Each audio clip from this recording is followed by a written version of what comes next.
Дайте сега вие.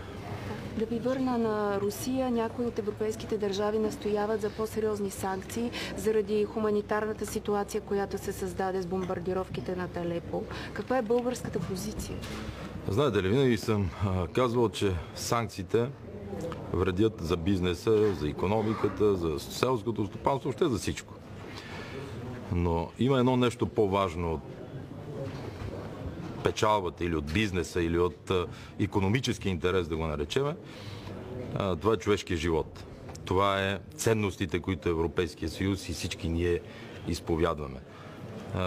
Аз съм се изказвал и срещу Щатите, и Франция, и Англия, когато са умирали хора вследствие на бомбардировки. В случая с това, което се случва в Алепо, е недопустимо. И ако санкциите са достатъчно силни, за да върнат всички на масата на преговорите, са абсолютно за. Така че в момента това, което се случва в Алепо, е недопустимо, трябва да бъде прекъснато от страна на Русия.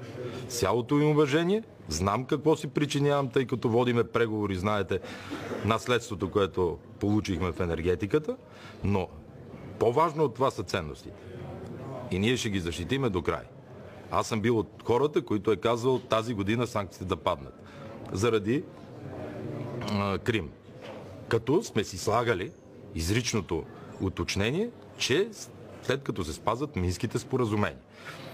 Аплодирам вчерашната среща на канцлера, на френския президент, на Порошенко, на хората, които управляват сега в Крим и президента Путин.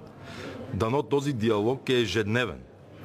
И там да се спазват Минските споразумения, да спре незабавно войната в Сирия.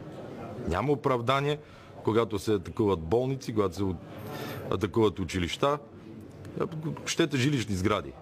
Виждате какво показвате вие от вашите кадри. Къде да се върнат тези хора? Всичко е срутено.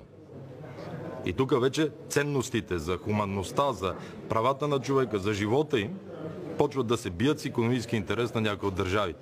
Не, трябва да сме много категорични по въпроса. Може да ви върна към изборите. Доста подкрепят ГЕРБ за президентската